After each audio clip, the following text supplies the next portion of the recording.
Your title is one of the most important things about your book. It can sometimes be the difference between you selling 50 copies a year and 5,000 copies a year. And most of the time, the best title is not the very first thing that you thought of or like the title you called it when you were working on it.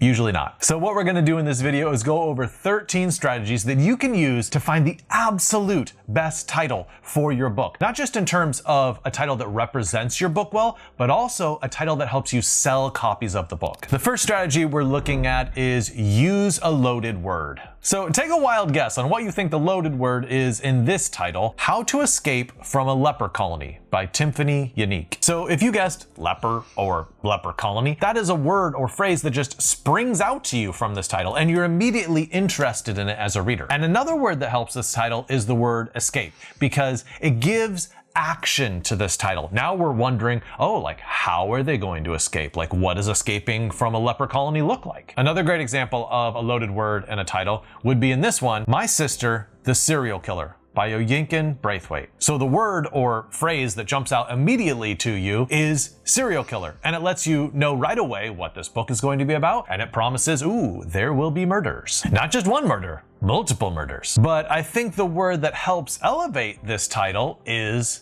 sister, because now there's a familial connection. Like, what do you do when your sister is the serial killer? Do you turn her in? Do you protect her? I mean, there are so many more questions raised by just adding the sister to the title. Just make sure your title actually describes your book. Like, you can't use leper colony in the title if there is no leper colony in your book. I mean, obviously, don't fake the reader out. And my second piece of advice would be to run a poll on social media where you tell people what the title is and have them guess what it's about. That'll let you know whether the title accurately reflects your genre and the actual content of your book. Your second strategy is an emotional word plus a concrete word. Look at a book like The Secret Life of Bees by Sue Monk Kidd. So the concrete word here is bees. Right? I mean, you can see a bee, you can hear a bee buzzing. It's very concrete. The emotional word is secret life. So obviously secret is a very loaded word and it makes you intrigued. Like, okay, what is the secret life?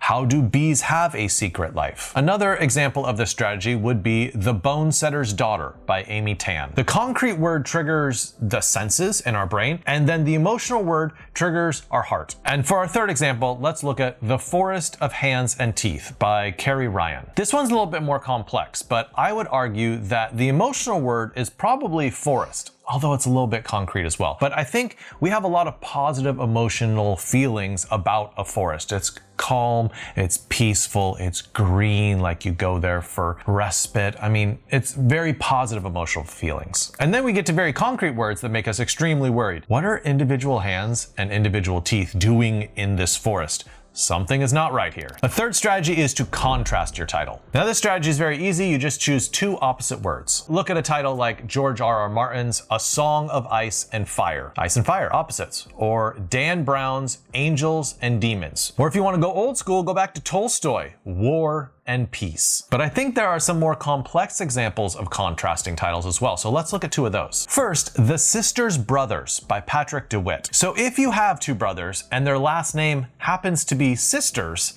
then you can have a title like The Sisters' Brothers. And this next one is actually one of my favorite examples of a contrasting title. It is The Elegance of the Hedgehog by Muriel Barberry. If you think of descriptive words for hedgehog, probably the very last one that would ever come up would be elegant. But I think that's what makes this title so effective. A fourth strategy would be to create mystery. This title, The 7.5 Deaths of Evelyn Hardcastle by Stuart Turton. What really gets me is that half, right? If you're like the 7 deaths, you're like, oh, okay, I get it. Like he comes back to life. Okay. But the half, you're like, what do you mean? What do you mean he died halfway? Like, how does that happen?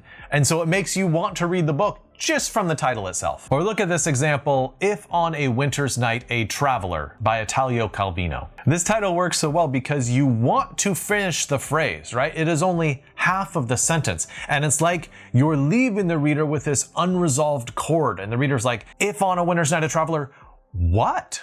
I want to know. Or look at The Lake of Dead Languages by Carol Goodman. So we have this really evocative word with dead, right? So you sort of get a sense of the genre here. But then you have combining of the lake with dead languages. And it creates this mystery where you don't quite know what this book is about, but you sense that there are some mysteries that you're very curious about. And now we're to the fifth strategy, which is to pick a single word. Sometimes it doesn't need to be complex, right? Sometimes a single word is the right title for your book. Look at Stephen King. How many of his books are simply the name of one of his characters? Carrie, It, Misery, Cujo. Now, if you're considering this, I would say that the danger of having a one-word name is that it is not very Googleable. If people know the name of your book and try to search for it and can't find it, that is going to radically impact sales. So if you can pick a single word, which is a little bit easier to find, then that's usually a best option. Now, the second thing you should do is to test your title. Google it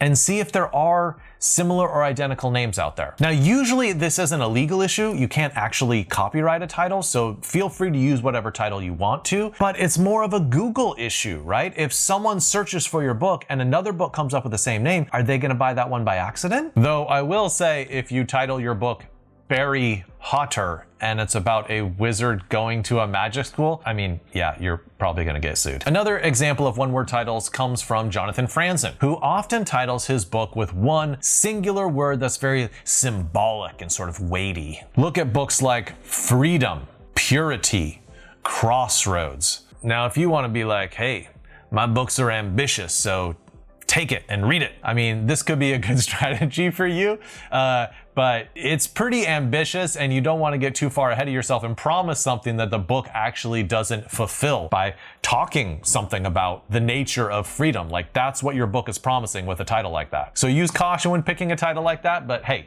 it might be the right title for your book. The sixth strategy is theme plus metaphor equals title. So how about The Heart is a Lonely Hunter by Carson McCullers? I've always loved that title. It makes you feel slightly wistful, like, oh, the heart is a lonely hunter. You get this theme with loneliness, and you also have this personification of the heart being a hunter. Or check out this one, Love is a Dog from Hell by Charles Bukowski. That is such a Bukowski title. I mean, if you've read Bukowski, you know that is like the essence of a Bukowski title right there. So hey, give it a shot. Maybe a metaphor title is the right one for your book if you can come up with an original one that really strikes at the emotion. The seventh strategy for titling your book is to concentrate on the concrete and not the abstract. So here's a quick question.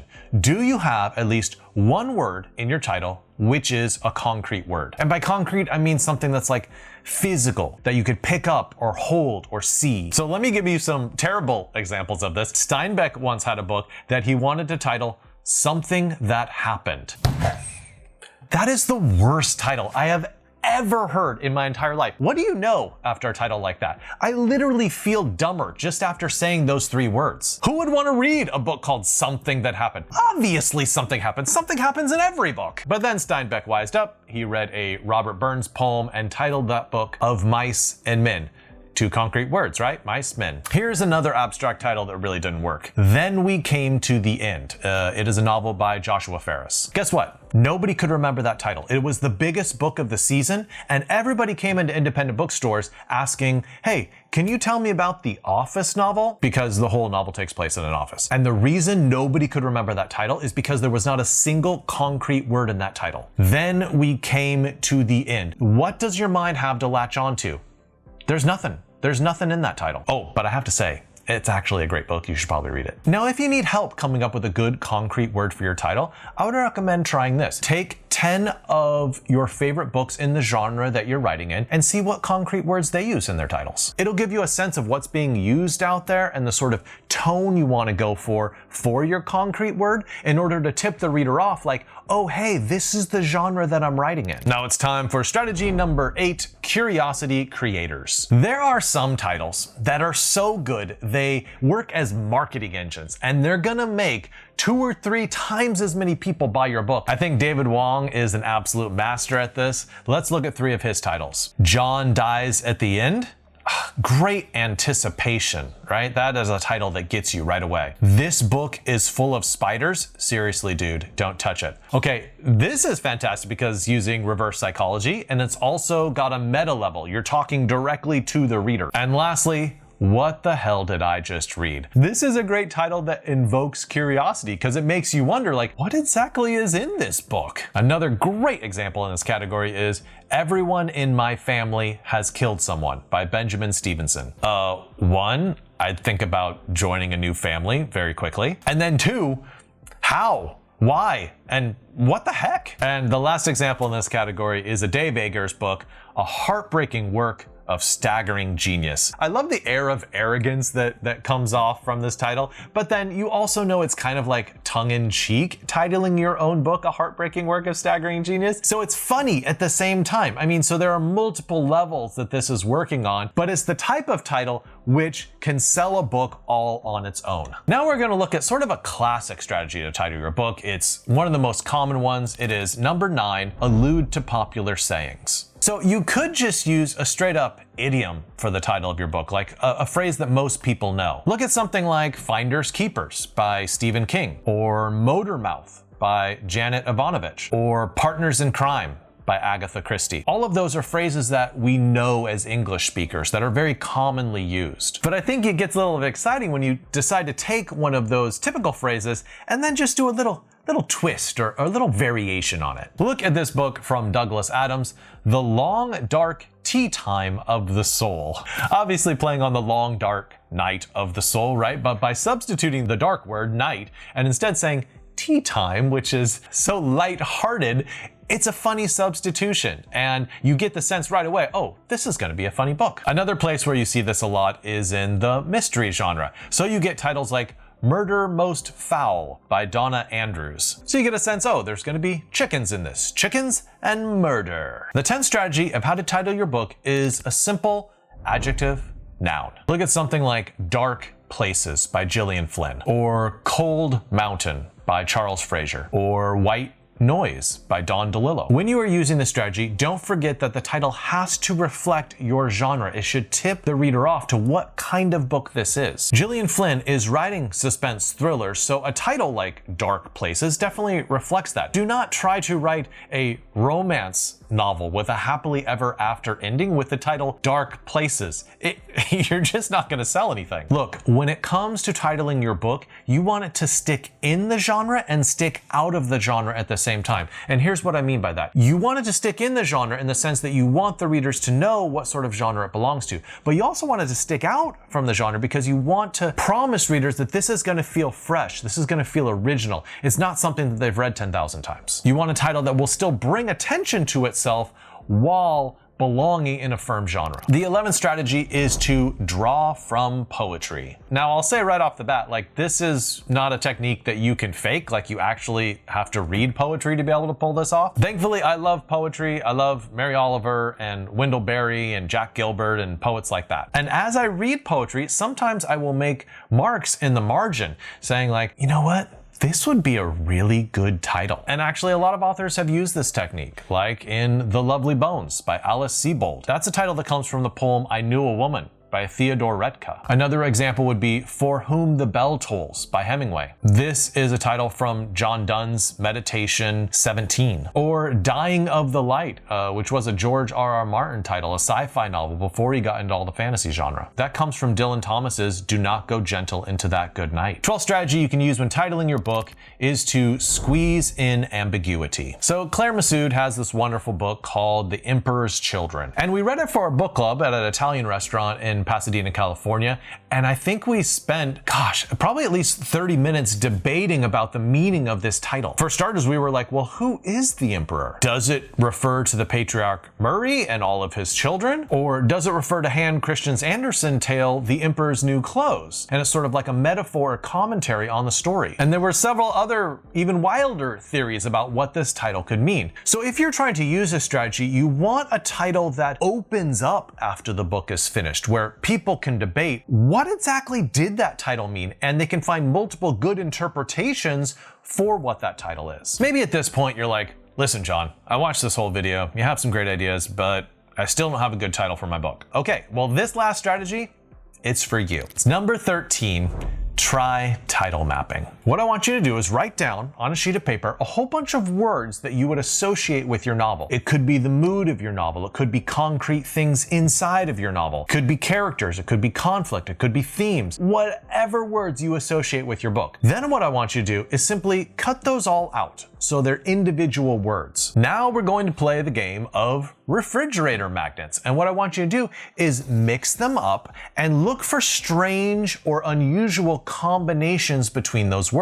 And I'll just give you an example of a title that I think might have used this strategy. I don't know whether he did, but it seems to have followed this strategy. The Raw Shark Text by Stephen Hall. I love how none of these words seem to match up with each other. One, we have this power word of like shark. Okay, I love shark in the title. That's a good start. But then you combine that with a word like text, which is very like literary, and you're like, how do those two things match up? And then you combine those two with the word raw. And, you know, I don't think I've eaten any shark sushi lately. You don't think of raw sharks. It's such an unusual combination. Maybe you combine 3 of those words that you wrote down in a very unusual way, and hey, that becomes your title. If it grabs the attention and if it describes your book in some way, it might be the right title for you. So I hope through watching this, you either found a good title or you revised your title and made it even better.